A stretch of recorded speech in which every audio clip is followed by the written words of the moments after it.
All right, I'm at the Red House with Jack Marion, and thanks for making it over while you're in town to play at Gas Hill. Oh, thanks for having us. We really appreciate it. Or thanks for having me, I guess. Yeah, yeah. You cruise outside, so tell me Playing about ball. throwing baseball around. Tell me about this crew and how you guys formed. I've had a group with me for about 5 years. Started the band when I went to App State in Boone. Kind of started songwriting just kind of here and there. It's something I've kind of always done. And then I had all these songs that I wrote in my freshman and sophomore dorm, and I was like, well, I'd really like to get out and play more. So met a couple guys through the music school up there, and just kind of here and there. And actually had a band that I ran around with for about 5 years. It's about the same lineup. And here recently, things have kind of dispersed. We've had some guys go separate ways, and guys kind of figure out they want to do the road dog thing 24/7, which is totally understandable. But the guys I'm playing with now are just guys I've met in Nashville, and Nick Lawrence is from Johnson City. He's just a great picker that I've kind of picked up here recently. But as far as like the main dudes, we've done it all the way through Boone, and then moved to Asheville together, and kind of done that here the last year or two. A little bit of a lineup change, but just the way things go. Mm-hmm. That's how it goes. I don't know where to begin. There's a lot of things that we'll probably try to cover in our time talking.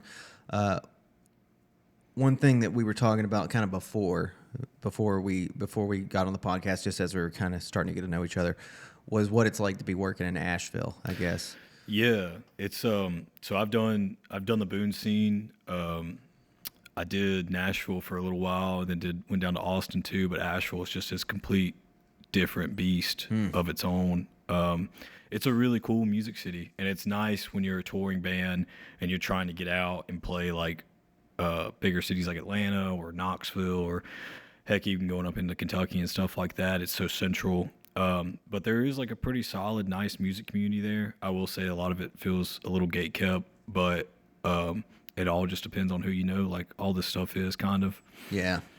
From the outsider perspective, from somebody who lives in the Winston area, looking at Asheville, and working with an agent who represents lots of bands that tries to work in Asheville, Asheville is harder than a lot of places. It is. It definitely is. It feels like there's such a concentration of musicians there that literally you could walk around on the street and ask somebody if they have a band, and they're going to be like, yeah, I do. And so like there's so much in there, and there's obviously like a limited amount of gigs, but there are a lot of places that'll play, but it does feel like it's a little bit harder to kind of get into some of those spots. That's what it feels like from the outside. It's like I understand a denser area having more local musicians, and it's kind of like if I go play New York or something, it's like they don't need me in New York, right? So I get it, but New York has a lot of options, and there's whatever. But in Asheville, from the outsider's perspective, I don't think I'm aware of as many opportunities for other people who aren't from the area. They're there, and I think I always wanted to go into Asheville when I was like living in Boone. Like I always knew it was a spot to hit. Yeah. And I've told people before, we've played every small bar from Asheville to Wilmington, like in between, and really like hit it hard. But kind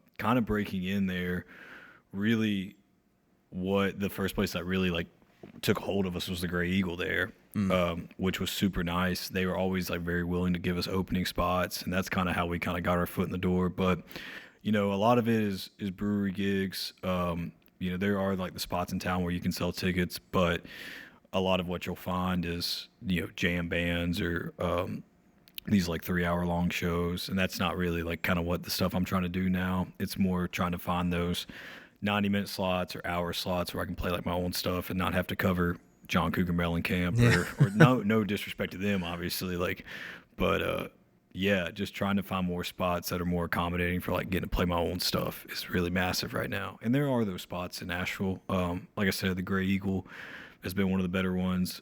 We found a really cool bar that's on Hendersonville Road called Shiloh Gaines. That's kind of had us back a couple times. So it's really more about finding your pocket in Nashville. And once you kind of start getting your foot in the door and kind of gaining some ground, those other opportunities come along. But really for us, we don't tend to stay too much in the city. We tend to go out more and hit, Winston or we've been going to Kentucky a whole lot recently, and just anywhere in the Southeast that'll have us so far.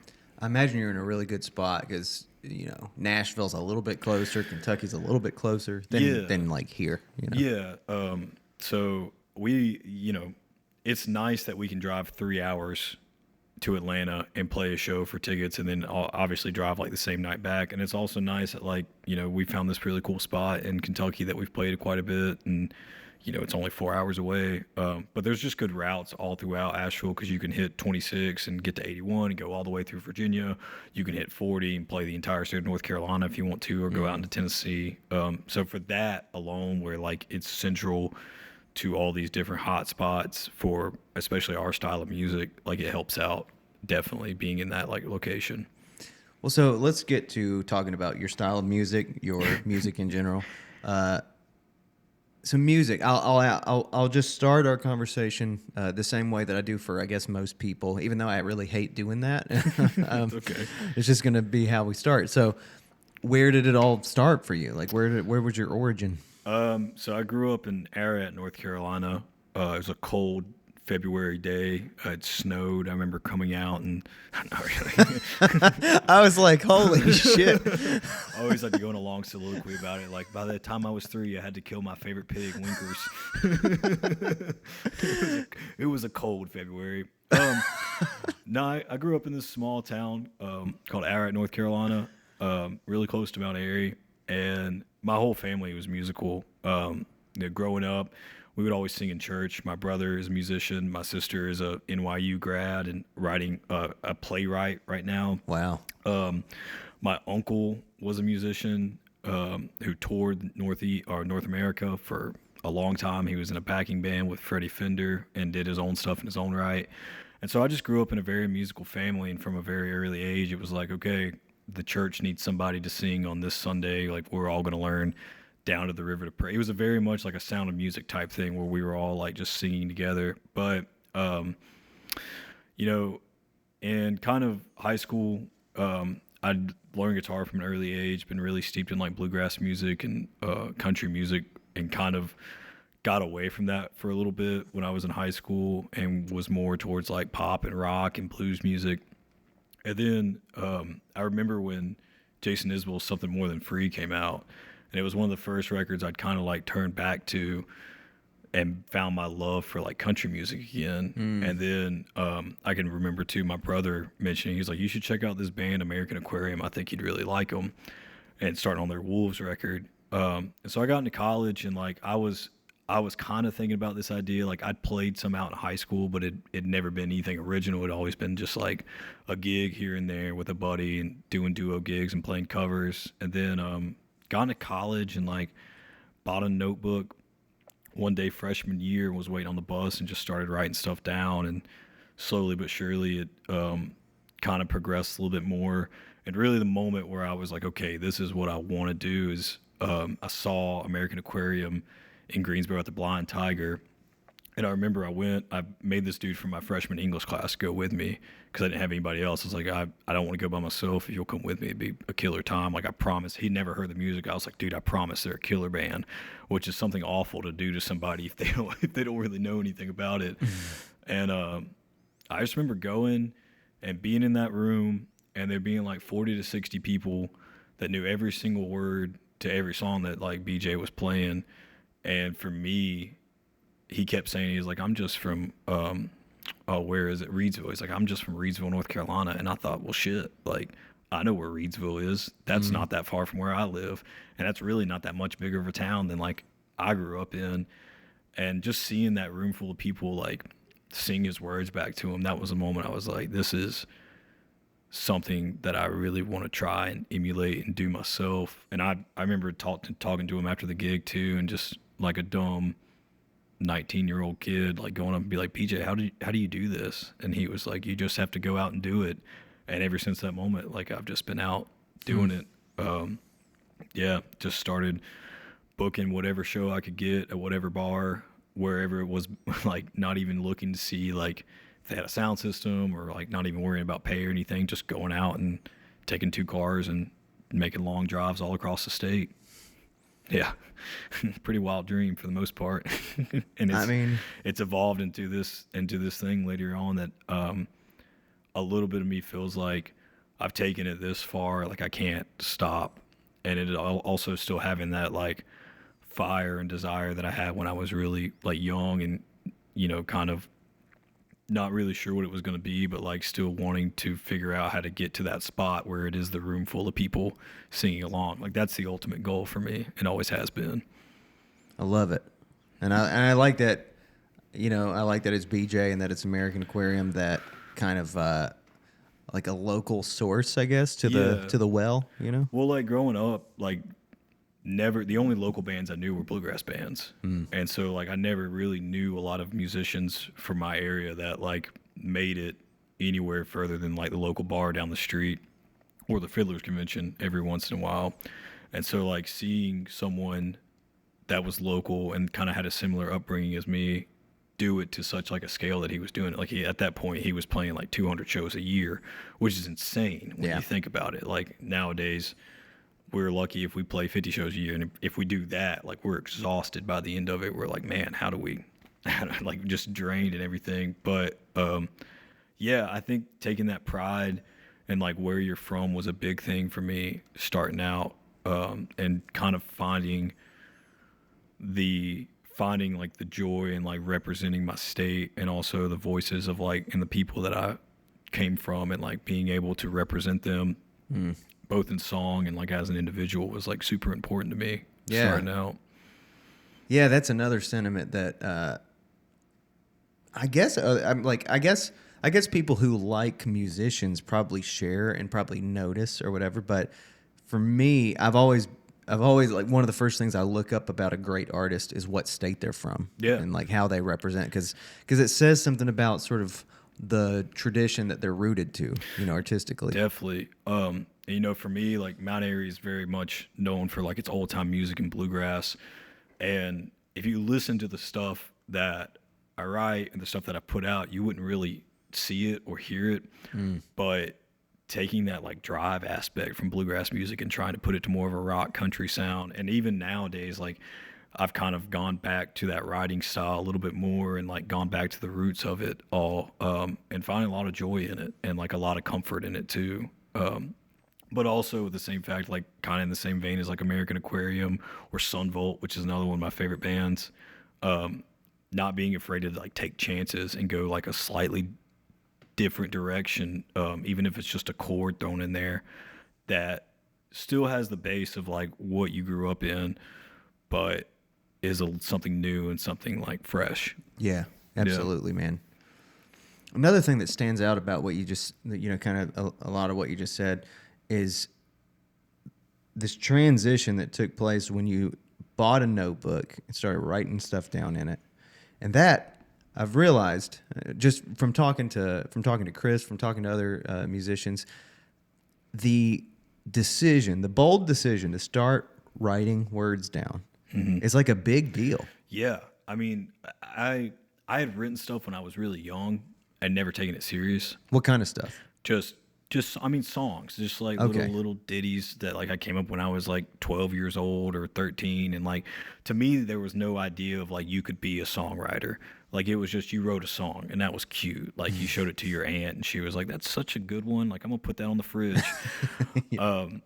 But I really don't know like what made me do it. I don't know what shifted in me.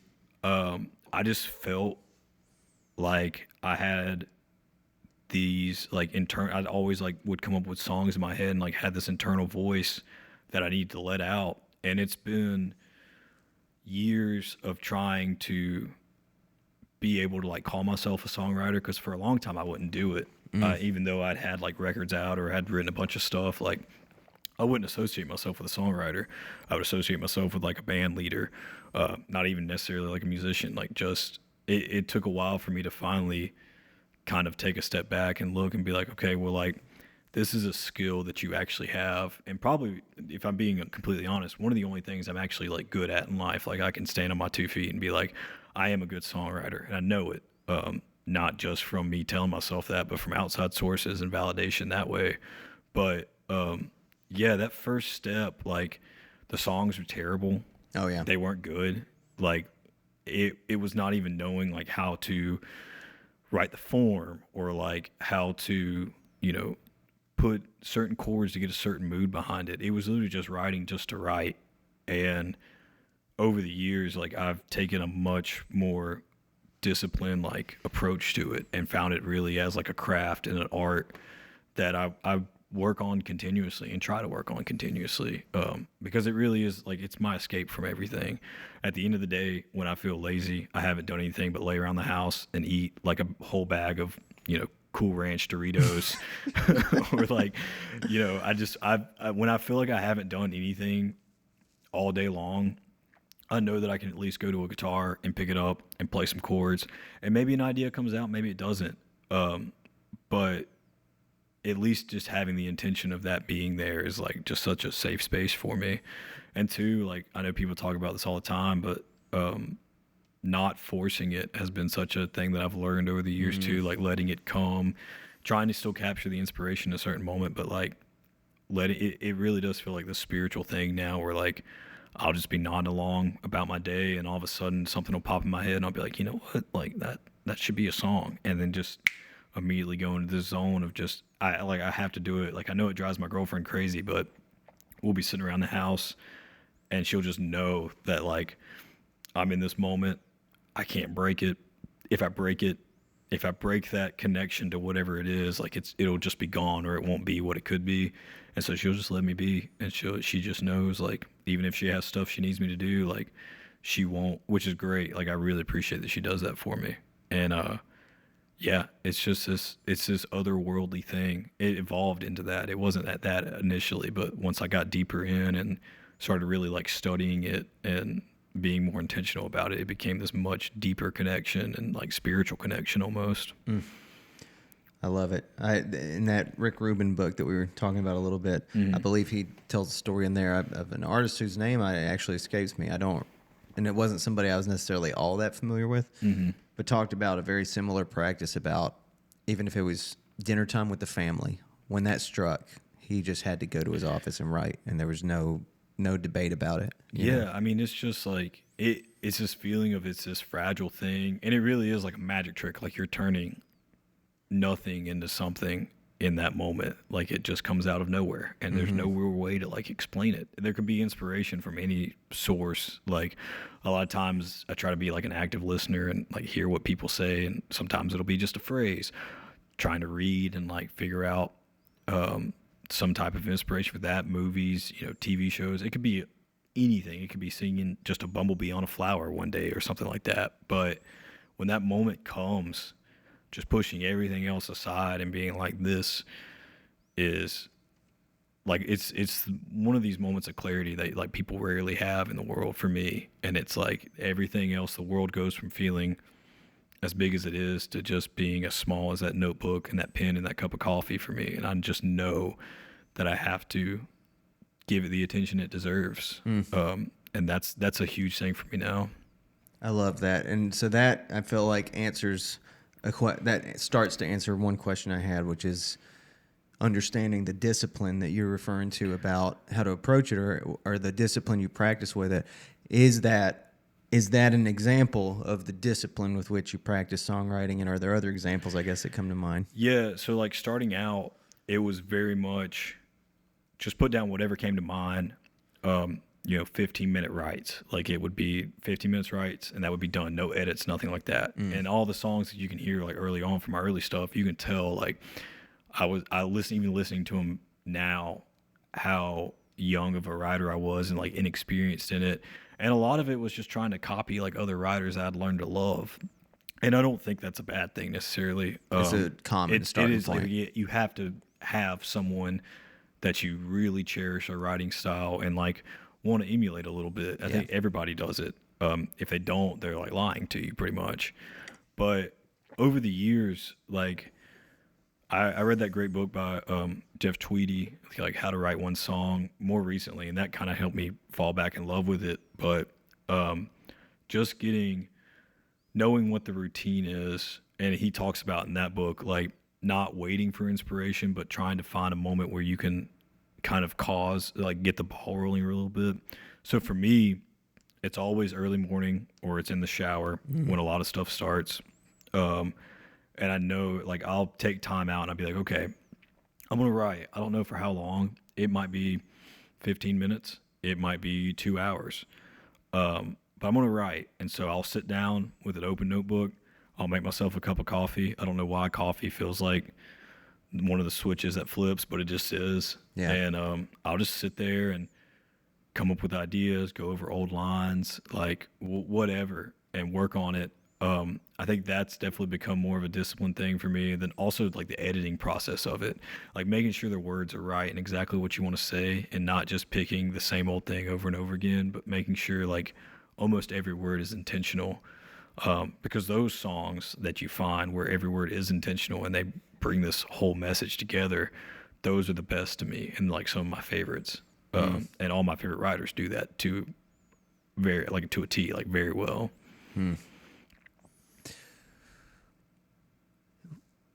I want to ask about observation, about being on the receiving end of inspiration and stuff. And I'm wondering, Chris and I talked a little bit about this. I've talked to many songwriters about this, but I wonder if you can illuminate any of your understanding of the state of mind, of what it means, what it is, why you, not necessarily why, but how. Maybe how is a better question to ask, about how you practice an ability, I guess, to take in your surroundings. You know what I mean?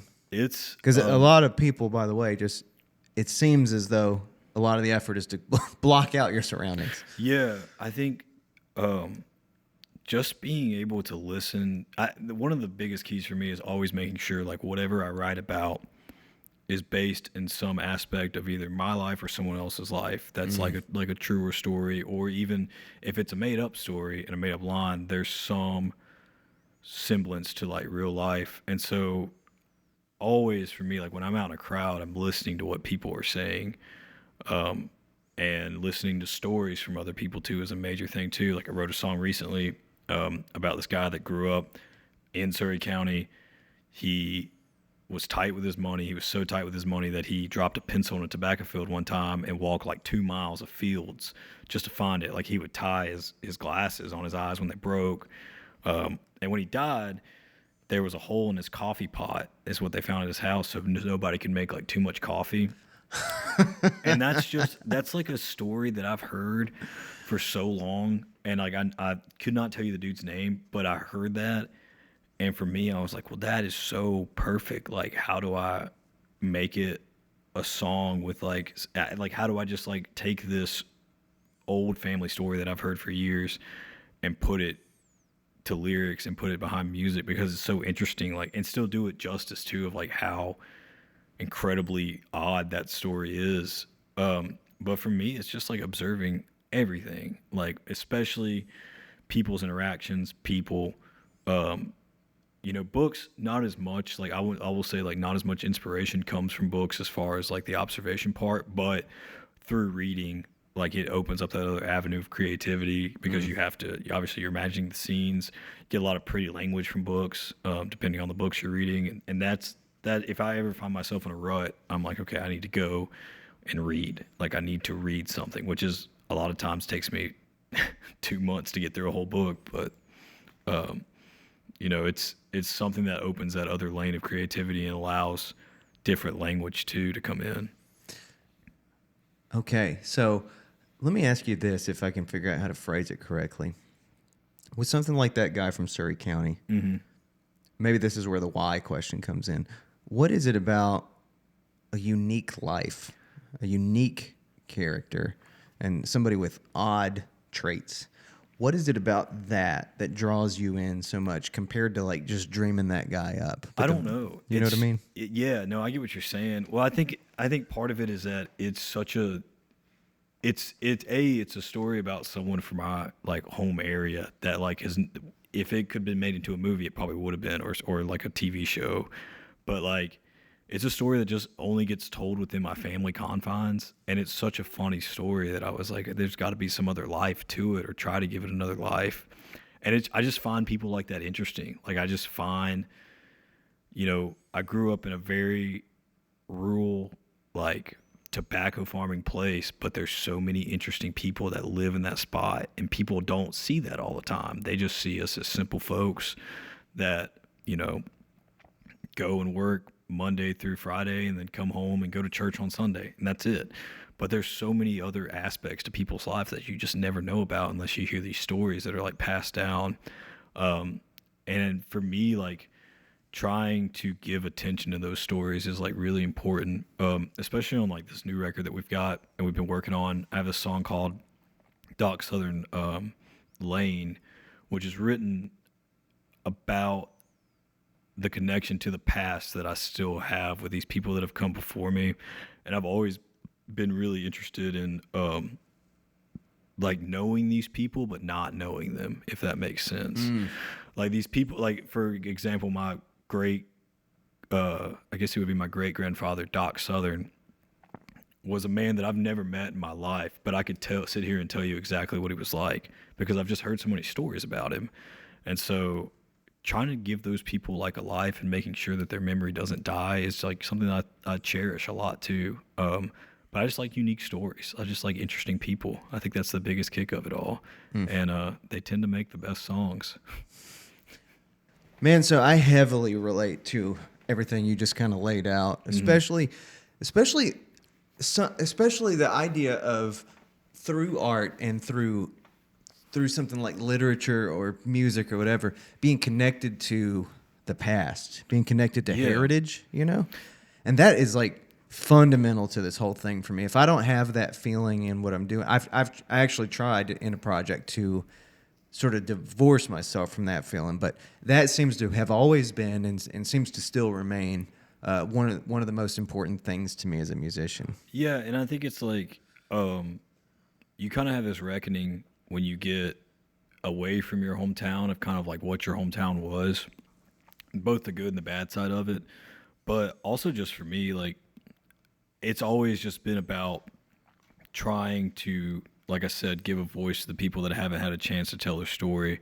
And going back to that song, like, I think part of it too was like that man died and they supposedly found $1 million in the back of a car.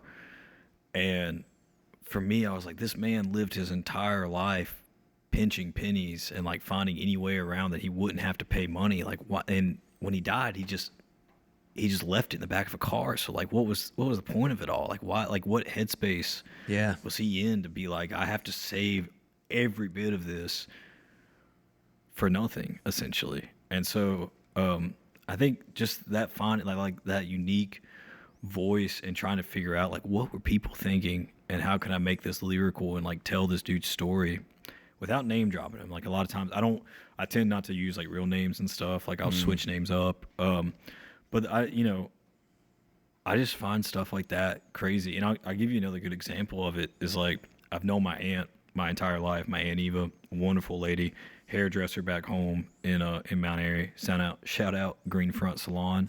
It's where I get my hair cut.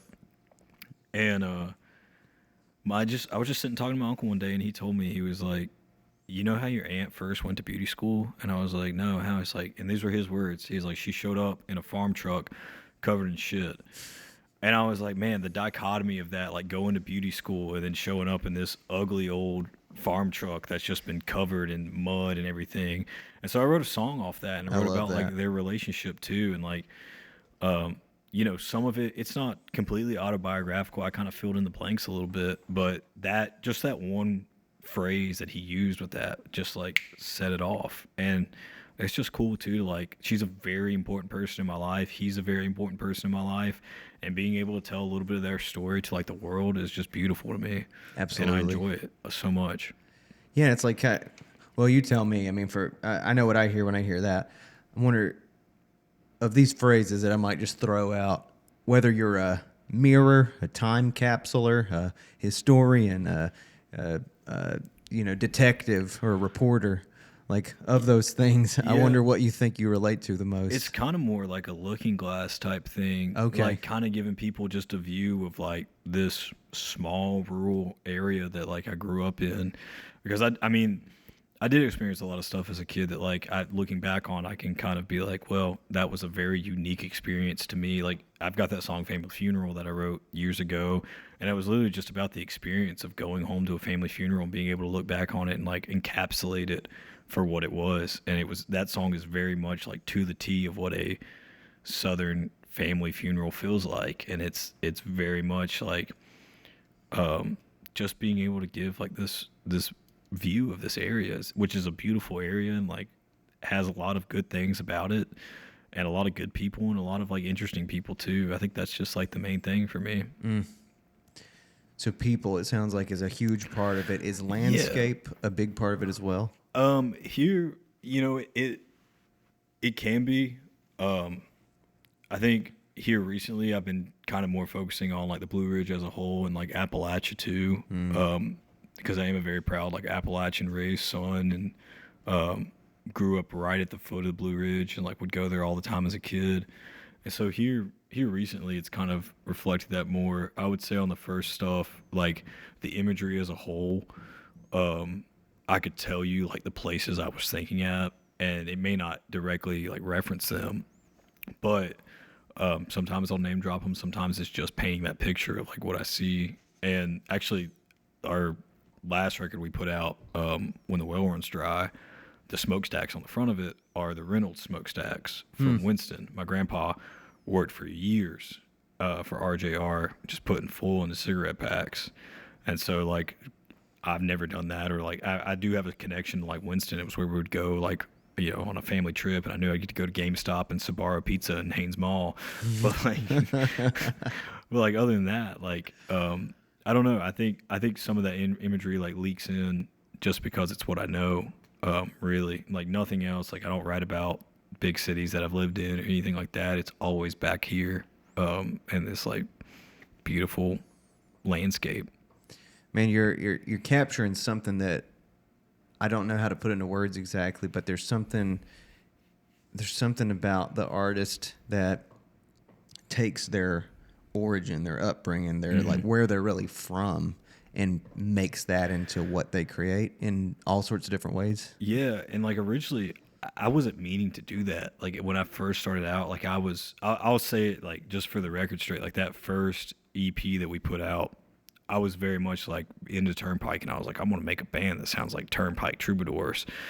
And by doing that, and not even like realizing I was doing it, I was still writing about this place and like writing about experiences that I'd had.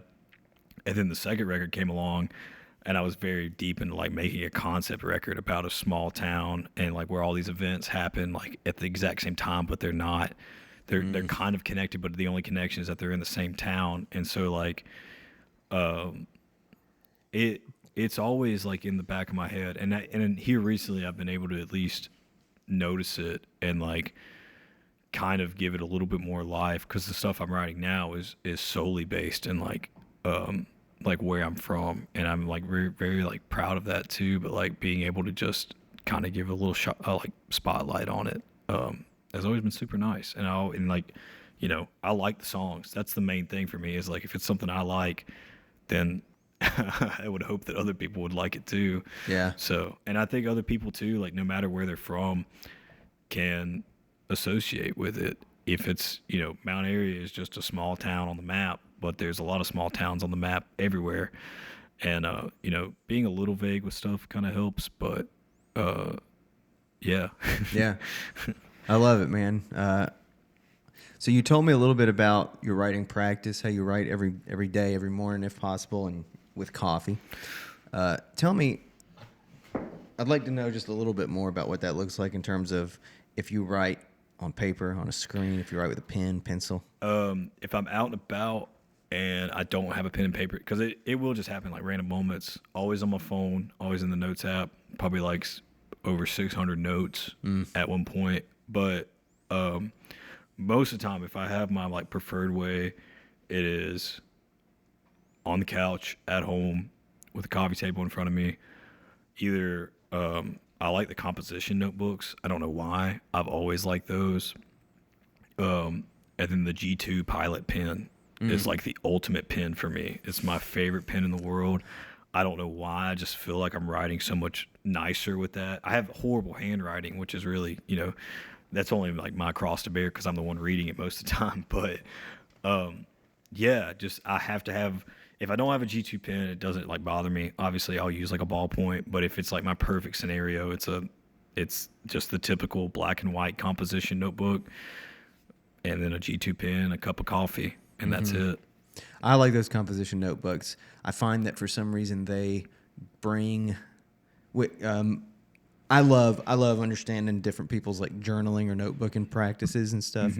And I find that if I have like small leather books, like that's where I use those most often, and they kind of filter the most of my thoughts. And composition notebooks in particular draw out of me like just the need to fill them up or something, and to Right. like scribble all in them. Yeah, I mean, I've filled up at least 4 or 5 now, and I still have the first one I started out with, and that was what I originally bought from the student bookstore app, was just a regular like 100-page composition notebook. I still have that notebook, and like Was that the one that started it all? Is that what you mean? yeah, that was the one that like I like bought it, was like I'm gonna write songs, and like just Damn. sat down and started, and like I still have that notebook and still can. It's so funny. Like sometimes I'll go back through old notebooks and I'll be like, that's the original copy of Family Funeral, or that's the original copy of Old House, and like just seeing those and like being able to go back and look at them is something I really enjoy, because like I think it's funny. Like I'll show people like songs I write now, and there's scribbles all over them. There's edits and stuff, and like trying to find the right word. And I have a very like, it's a very Jack method of how I'll like arrange things. Like I'll if I want to move a verse, I'll just draw a line and put it somewhere else. So like in my brain, that means this verse is now down here, but somebody else might look at that and be like, what the hell does this mean? What are these hieroglyphics this man has put everywhere? But yeah, like they're just like special keepsakes that I plan like to keep forever, hopefully. I do the same thing. Yeah, I think it's cool, man. Like getting back, and even the ones that are incomplete, just like being able to look and see like what headspace you were in or what you were trying to say at a certain point, is cool. It's neat. Have you found a pretty good method for utilizing the notes you make on your phone and bringing them into the other space, like where they're managed? Yeah, I mean, most of the time, there are songs that I just finish completely on my notes app, and I've just got like a method of how I write them out, like verse, put in an inner space, and then write a chorus, and then put another verse. But a lot of times what I'll do, I always make sure to make a voice recording, like have to, no matter what it is, even if I don't have it all fleshed out, like have a voice recording, have some semblance of like what it's going to sound like. And so if I'm not writing, like I'll take the stuff off the notes app, and sometimes I'll transfer it to a notebook, but a lot of times I just get lazy with it. And I'm like, well, it's already on here, which as many times as I've broken a phone, that like terror and anxiety and fear where you're like, oh my God, all my notes app and all my voice memos are on there. Like I pray to God they can get it off this cracked iPhone 8 and save it. But yeah, I mean, most of the time I'll just go back to the notebook. Like I'm doing a better job now of keeping one on me like pretty consistently, and like being able to just, because I just like the writing more. Yeah. It's so therapeutic, and just you're able to zone out so much more, whereas on your phone you'll get notifications like left and right, and it takes you, if you let it slip for 1 second, it's gone. That's like the belief I have. If you're taken out of that moment, like it's just gonna flitter away. Yeah, man, I haven't found a method for writing on the phone, which I think is because of some of the things you just said, like with notifications and the temptation to get distracted by other things, the way the phone works. And then also just liking paper and being used to that. I've done it forever. It's just a good feeling to put like ink to page. Like it just feels right. You can see it. Yeah, exactly. And like, the phone is great for like one-liners or like a chorus that I might come up with and be like, oh, I'm going to get back to that later. She had something to say about that. She was like, I prefer the iPhone method, actually. Yeah, she's being a little bad now. That's okay. We all are every now and then. I know I am.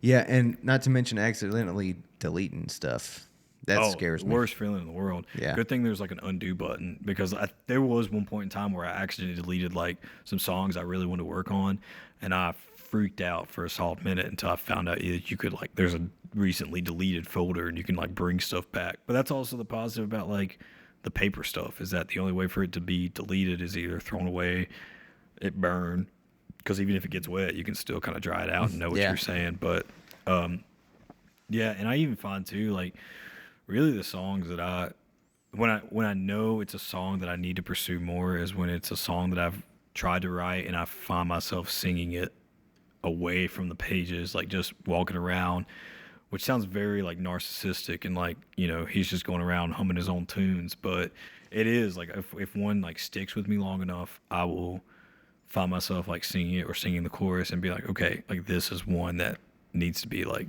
brought to life a little bit more. Yeah, I mean, that's just part of how it works, man. And Yeah. I've also noticed, or I don't know if you relate to this or not, but for me too, another version of that is like, if I've got a progression that the same phrase keeps coming up to my like the front of my mind, and I'm not committed to it yet. I'm just thinking, I don't know. I'm like humming through it, and I keep saying something like, in the field. I keep ending it with in the field. Then eventually I'm like, okay, then I guess that's what it is. Yeah, a lot of times for me, it'll just be like I'll have this progression that pops in my head, and then either that or it'll be a line that I'll just think of real quick, and if I say it enough to myself, or like if I hum it enough to myself, if it's a chord progression or like a melody or something, if I sing it enough to myself or hum it along or try and like pick it out, eventually something tends to come with that. But if it's like just a verse or something, or a line I've thought of, it's a little bit harder to try and expunge on that. But like eventually, if you just sit and stare at it long enough, it feels like it'll finally click. Or a lot of times, I always tell people too, like, look at it, try and work on it. If it doesn't work, go do something else, and then come back to it. Most of the time when you come back to it, something will come of it. Yep. That's like a big learning step, because you sit there and you're like, why can't I just write this entire symphony in this one song in this one sitting? Why do I feel so stuck in it?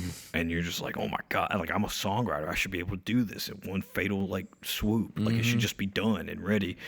But being able to like step away from it and come back is one of the best tools you can have. Yeah, you got to, man. You Yeah, got to. absolutely. Speaking of stepping away from it, do you have other creative outlets aside from songwriting? Besides like reading, that would be the other one. But not too much. I doodle every now and then, and I've kind of like let myself get back into that more. But really, if I'm not songwriting like in a creative way, like fishing is like my other thing that I tend to go to like, that's my other like safe, like relaxing space where I can go and be by myself for 3 to 4 hours, or smoking meats too. And I know that's like the typical thing for anybody my age that like reaches their they're like 25, 26, and they're like, I'm either going to become a big history nerd or I'm going to learn how to barbecue. But those two things, like, they're not necessarily creative, but they're ways for me to get away from all the noise of stuff and still have that feeling of like the small world that I enjoy so much when I get into my writing. But yeah, not a painter. Was terrible in art class growing up, so like I'm a horrible like artist and like drawer, like much better at just throwing a rod, I guess. Man, I got to tell you, I think that the family of cuisine and the family of like hunting and fishing, definitely still sort of creative, or at least when we think of pastimes, when we think of how people lived 8,000 years ago, music was a part of that, and hunting and cooking was a part of that. Yes. And then maybe a handful of other things. Straight up. And like, I think for me too, like, I get so bogged down with everything that like the typical things in life, like, your bills getting paid on time, making sure you're working enough, making sure everybody around you is taken care of, that being able to find those like solitude hours where it's just me. I try not to think about anything else. All I'm worried about is, did I throw this spinnerbait in a bad spot? Is it going to get snagged on something? Or like, there might be a fish over here in this little eddy. Like, there might be, I think there might be a bass there. I don't know. I'm going to try it at least. Like, being able to just worry about that and have this blank space in your head really starts to let things like come in and fill that space. I've always said the most powerful songwriting tool is just being bored. Like when I'm just bored and not constantly putting a screen in front of my face or anything like that, is when I start just making up stuff to entertain myself. That's probably why they come a lot in the shower, because I don't, I don't really have anything anything to do but just wash my hair. Yeah. And I'll just sit along, and plus you sound great in the shower when you're singing and stuff. It always helps out. But Yeah. Yeah, man, absolutely.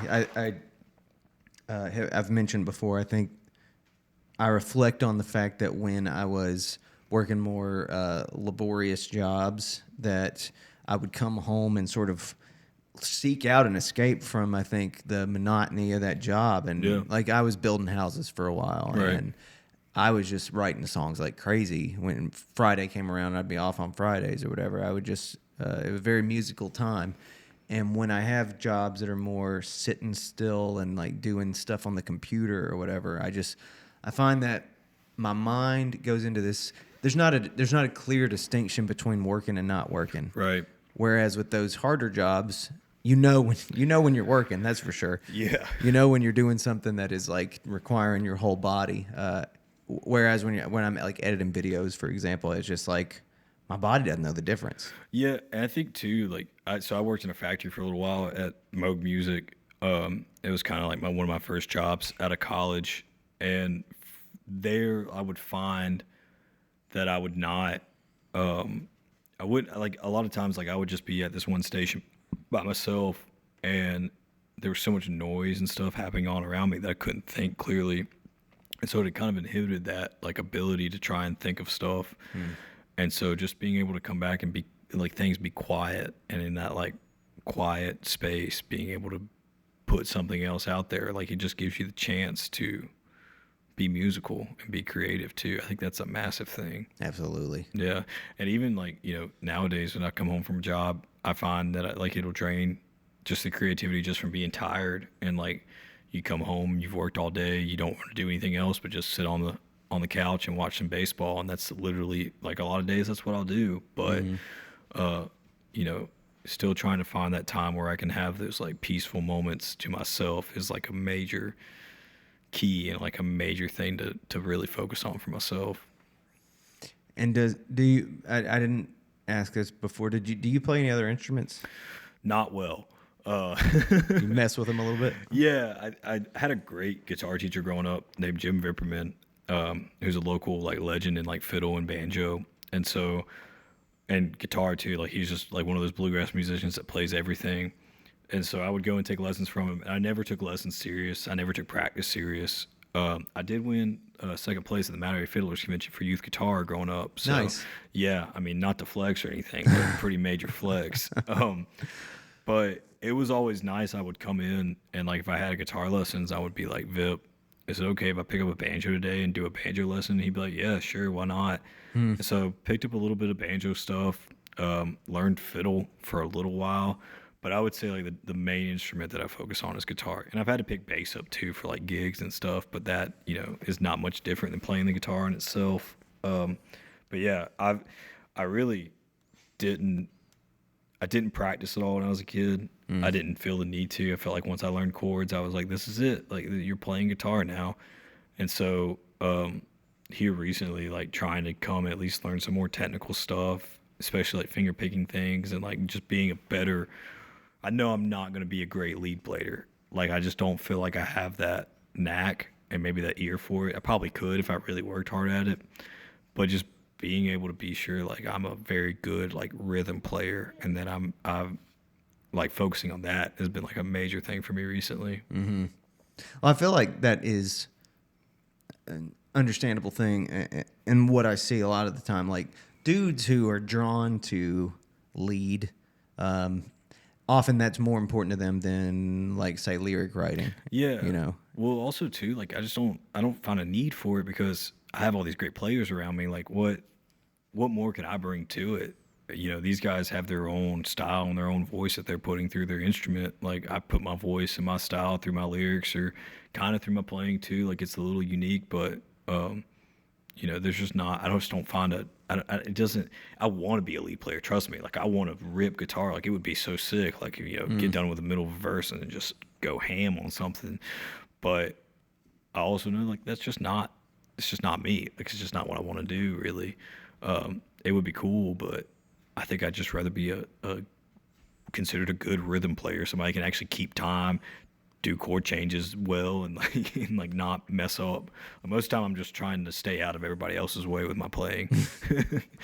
Nothing wrong with that, man. No, not at all. So let me ask you this.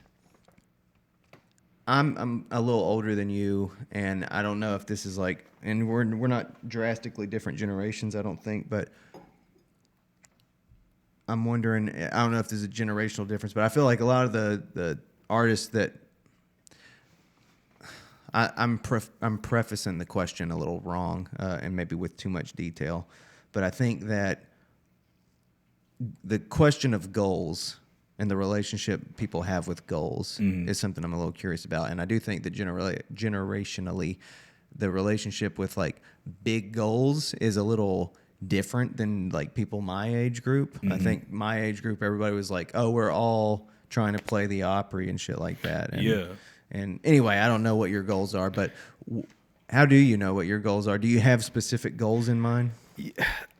Starting out, I really did. And I had that same goal. Like when I first started, I was like, I'm going to take this thing all the way to the rhyming or bust like that. And that's still the dream for me. Like I've always said, if I got to play the rhyming, you can put me in the ground the next day and we'll just call it that. Like that'll be it.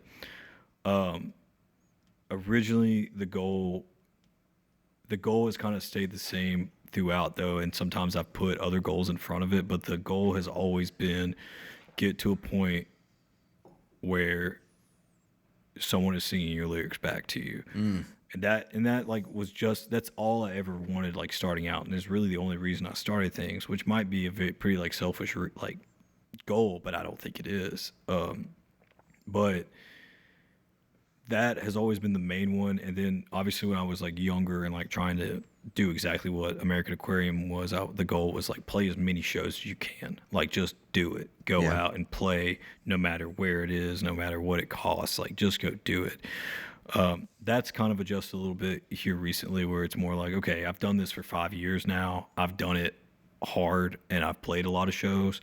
Now it's time to be a little bit more selective about what you're playing and when you're playing. And still the goal is like ride this thing as far as it'll go. But I went through a time where I was playing so many shows that I kind of lost the joy in it.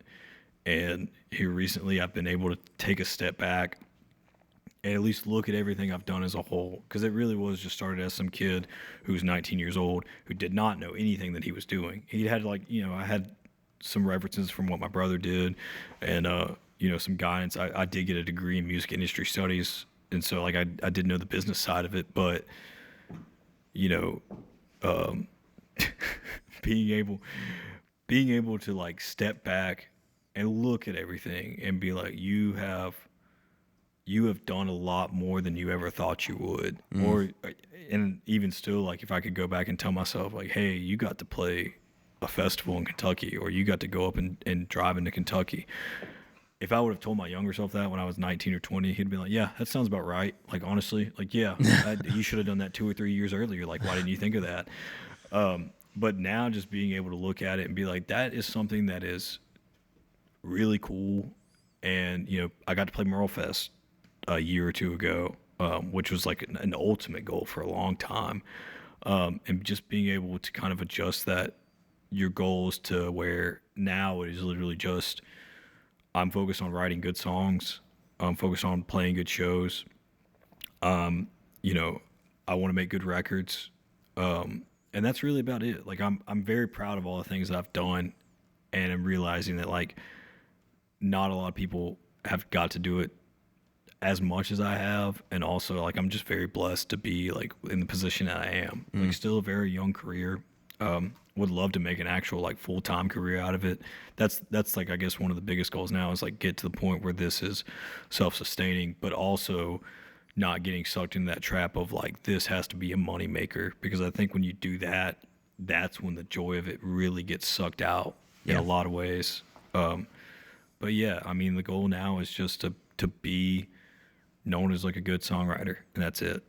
Like, I've done so much stuff that if it all ended tomorrow, I would be pretty satisfied with it. That's a lie I tell myself a lot of times. Like, I know, like, I would be like, man, I should have toured a whole lot more. But nah, It's a really hard balance it is. Like, because go no, ahead. you go ahead. No, Well, I'm just blabbering. no, you're great. I mean, that's what you're here for, man. But it is a hard balance because on one hand, you think about, I don't know, being stoic and stuff, and you think it's like like when you hear quotes that are sort of like, it's the man who doesn't think he has enough who's poor. But if you realize you have enough, then you're never wanting. I hear that and I think, yeah, like I shouldn't be too miserable over the condition of, I don't know, of because I totally have that same stuff in common. Like I think about a full-time career and what it would mean to sort of be on the road all the time or whatever.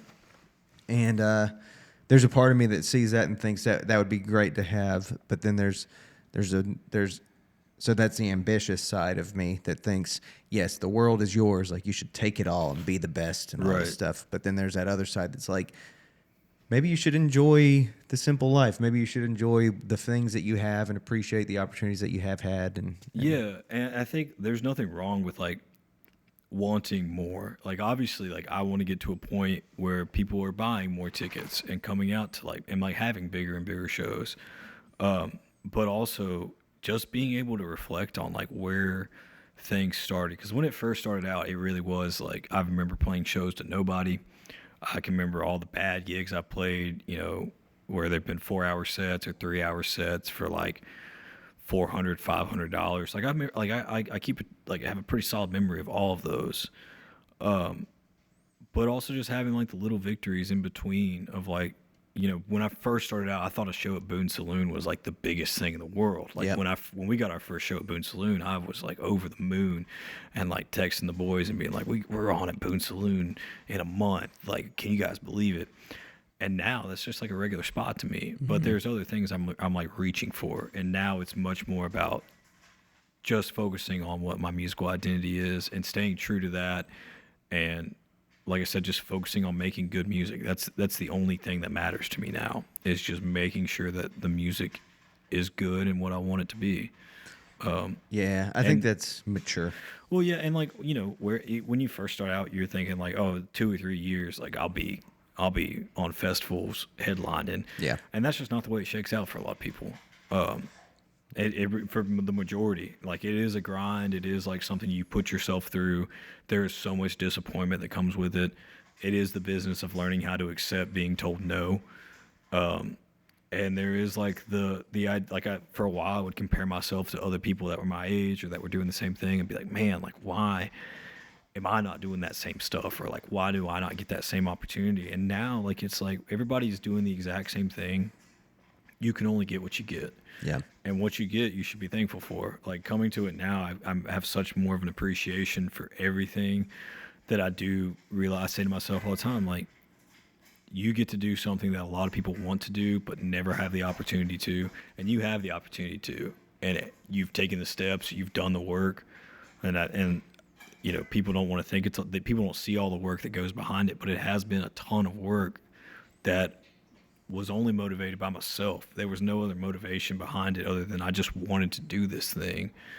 And just being able to realize that and be like, you can be proud of the things that you've done. And you still have a lot more down the road. But if you don't and things are done, then like you can say you did a whole lot more than other people. Mm-hmm. And that's something to hang your hat on, definitely at the end of the day. Absolutely. And there's the part of the maturity, I think, of that also is recognizing what you have control over. And like, yeah, you don't have control over all the other outside circumstances, nor, who's doing what, who's succeeding at what. And resenting other people's success is such a bad path to start going down too, That's when you really just start to get out of it and start to get so bitter about things. Mm-hmm. And also just realizing like you can't force anybody to want to listen to your band. You can't force a venue to book your band. Like if they say no, like it is what it is. You move on to the next one.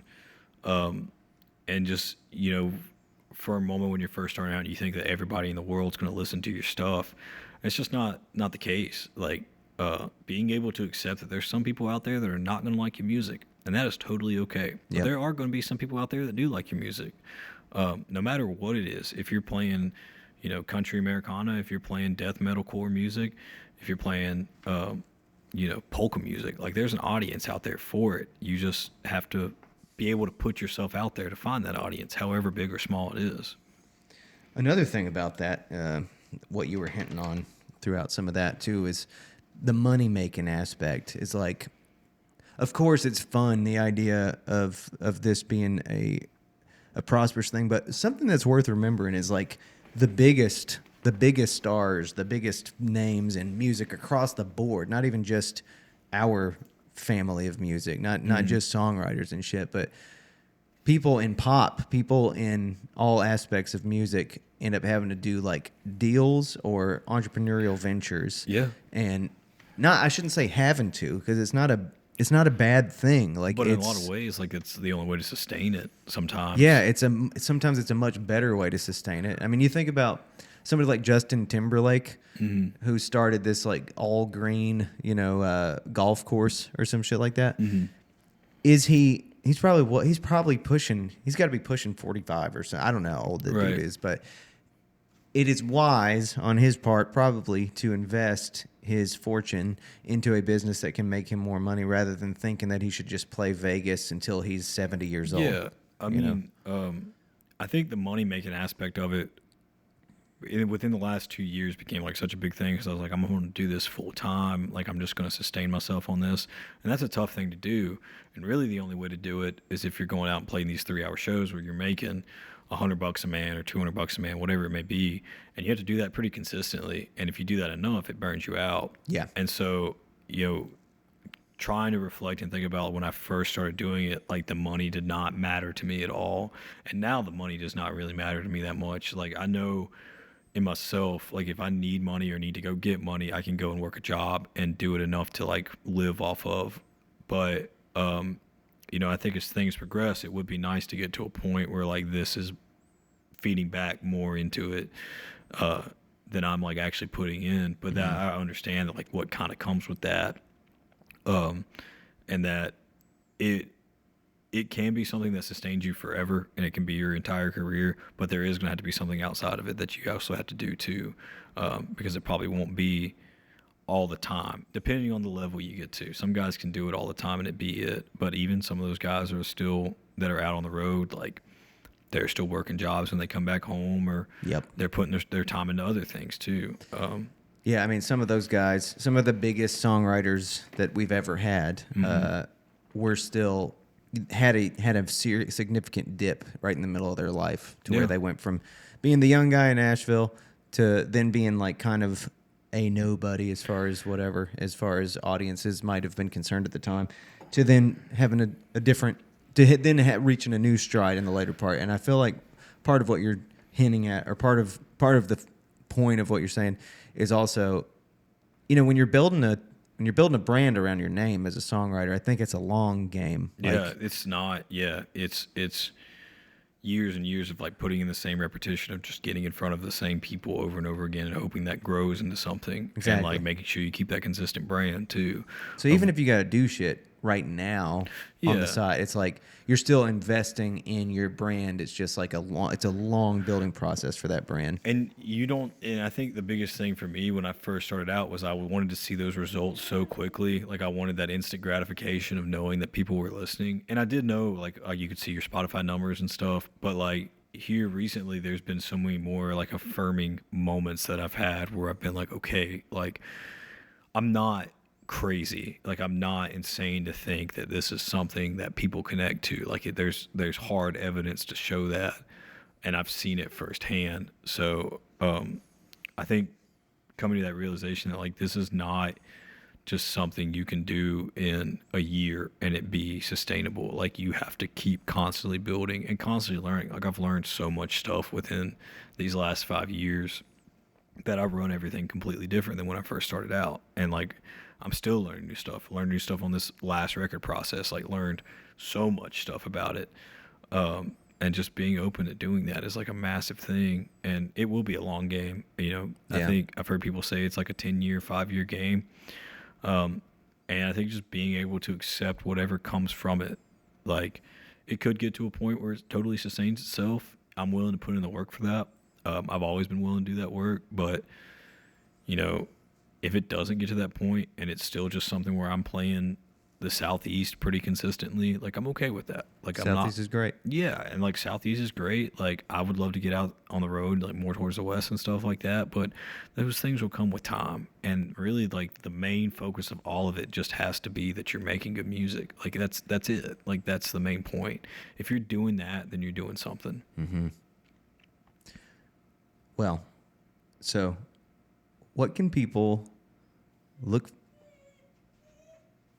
forward to? What can people look forward to concerning your upcoming stuff? Like and maybe you can talk about just, I don't know, maybe you can just illuminate a little bit about what you have on the horizon as far as output. Yeah, so I've got 7 songs that I've kept in my pocket with these recordings for probably about 3 years. And there's been different reasons why that's happened. We went through a pandemic. We cut it in 2 different sessions down in this place called Blairsville, Georgia. But it's been such a great step away from this college band that was very fresh and new with their writing to like a more this record was written over years, and this record has been like worked on over years, and it's definitely a new like looking for new voices and like sonic exploration to get into. Like it's not just going to be straight up country or straight up rock each time. A lot of different inspiration came from this record, not just like country music, a lot of like indie music. Really got into this band called Pine Grove for a while that I've just thought was incredible, which just how they use their harmonies, like how dynamics are used and stuff. And really the whole record was written around like memories. Like that was something I was really trying to capture, was this idea of memories. And like we talked about earlier, like these people that that you don't really, you've never met, but you know them still. And so kind of focusing on that came these like 7 songs that some of them tell stories that are personal of mine. Like there's a song on there called Too Damn High that's literally written about a drunk night that I had in Boone. And it's going to be a mixture of a lot of different stuff, but it was a definitive step away from, we're doing this in the college studio at App State, which is still a great studio, but we're in an actual professional space. It's still the same, like it's the same kind of feel, but it sonically sounds so much different and so much there's a harder word to like put for it. It's a little bit like gentler. There's not as many like hard, like there's not a song on there called Ain't That a Bitch, which there was on the first record. Like it still rocks a little bit, but not as much. It's got a little bit more twang to it, which I'm really excited about. And like that's been a big step for me too recently, is getting more back into that twang and that roots type thing. Which even now, like, the stuff that I'm writing now is going to be even more steeped in that. And I'm really excited. I always say when I get near the end of that record process, you're like, oh, I can't wait for the next one. Even though I'm just as excited for this one that's getting ready to come out. And in really, like, I think production wise, I think writing wise, like it is a massive step from where the last one was. Like, just feels so much more like a full on professional, whatever you want to call that, or like just a full record. And even though it's only 7 songs, which, give or take, you don't have to have a 30-song record every time you put one out, but I think 7's a good number. Hell yeah. Based on just everything you've told me about your perspective on songwriting and stuff, I really genuinely can't wait to hear it. It's going to be dope. A lot of the songs that I wrote when I was back home on the farm during the pandemic, some of them I wrote in my new spot in Asheville. I live in this trailer. Like one song was literally inspired by the word linoleum, which is always just funny to me. But it's been a great time for me to like find a little bit more of my voice instead of trying to focus so much on sounding like American Aquarium or sounding like Turnpike or trying to be the next Isbell. Like just trying to make a record that I thought sounded like me and where I come from. And there's still some like exciting stuff on it. Like there's some synthesizer in one of them that's like sounds like a pedal steel. Like we did some weird stuff with it, but at its heart, it's like mostly just country music, which is cool. And I enjoy listening to it. Like I've gone back and I've played these songs for so long now, like they're just kind of ingrained in me. But I think they're really good songs. Like I really do believe that. I would put my stamp on it. Man, yeah, that was something that we didn't really touch on too much earlier, talking about sort of the imprint that takes place with admiring other artists. You know, there is a shift, I think, that takes place where you start to become yourself, and that's kind of where you stop mimicking the people who inspired you. That's something I've really only come into within the last, 2 years, is just being able to be like, okay, what does a Jack Marion record like actually sound like? What is a Jack Marion song actually? And finding that voice and like what, and for a long time too, like just being more comfortable with my singing voice. Like I always wanted to go up in like a higher range, like Isbell, and like be like yelling and shouting or whatever. And that's just not what really fits into what I sound like. Mm-hmm. And now it's much more trying to get back into like that Randy Travis type vocal style, or like, Keith Whitley, and kind of being okay with being like a baritone and a bass, and like, like and enjoying it. And like I think it feels so much more natural in this next one. It doesn't, nothing on it really feels forced. Like it feels so much just like this is what it is. And it really is. Like there's a song on there that's singer-songwriter, there's a song that's a little bit more indie, there's a song that's there's a couple songs that are like stupid country songs, not stupid, but they're like very country songs, like you can tell. It's kind of all over the map, but that's just kind of how I am too. And like I think I'll always make music that's at least riding the line of like country music and rock music and something in between. We call ourselves alt country, just because all my favorite bands, that's what they call themselves. I mean, that Whiskey Town record, that first one, was massive like imprint on me. Trace is like one of my favorite records ever, but also just like a huge Springsteen guy, and like that big sound and like the massive toms and all that stuff just gets me excited. And that's the kind of stuff I want to make, kind of riding the same line of those. Well, dude, God, I feel like I could talk to you for another hour, and you're hungry. You got a show tonight that I don't want to push you back for. You're fine. Yeah, so, we got to be there at 4:30, but we are. I did promise the boys some mountain fried chicken, okay. So I think we're gonna try and sweep over there. Yeah. Well, we better go ahead and free you up so you can find that chicken. Like I say, I mean, I feel like I could talk to you a lot longer, and I hope that I'll get an opportunity to do that. Yeah. Whether here or whether in your neck of the woods or just anytime, on the road, man. Somewhere. We need to. I'd love to keep the conversation going, because I really appreciate everything that you have kind of identified that you're all about as an artist. I relate to it 100%, and so I look forward to seeing what you create in the future. It's me too. But yeah, I think now I'm just more excited to just kind of hold on and be along for the ride and see what, like I keep saying, like see what comes of it. It'll be a fun one, at least. It already has been. But yeah, I really appreciate you having me on. And there's not a whole lot of podcasts that'll have us out, so it's just good to sit down and talk to someone about writing. And I think you're doing a good thing here with giving a lot of voice to a lot of artists that need it. So. I appreciate you saying that. I mean, this is about our community, kind of exactly what you were saying, like this idea of representing North Carolina. This is a space about North Carolina musicians, especially creatives of all kinds, but especially songwriters, being able to relate to each other and to like be able to put themselves out there to the community and let people discover them. People don't realize how good we got it in our backyard, but there's so many good artists that are just right here in the middle of North Carolina that like I can't recommend enough going out to a local venue and spending only like $7 or $10 to hear someone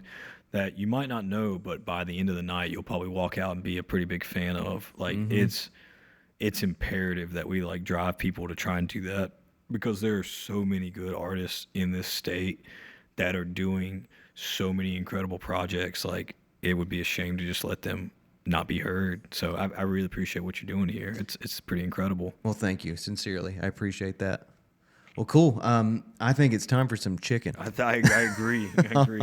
Shout out Mountain Fried Chicken in Winston-Salem, 2 locations, one on University. I don't know where the other one is, but it's not greasy. Akron Drive. Akron Drive, yeah. Yep. Akron Drive and University. It's not greasy, and they got some good hot sauce. Sponsored by Mountain Fried Chicken. They do have good hot sauce. Thank you again. Thank you, brother. That was a lot of fun. People sleep on it.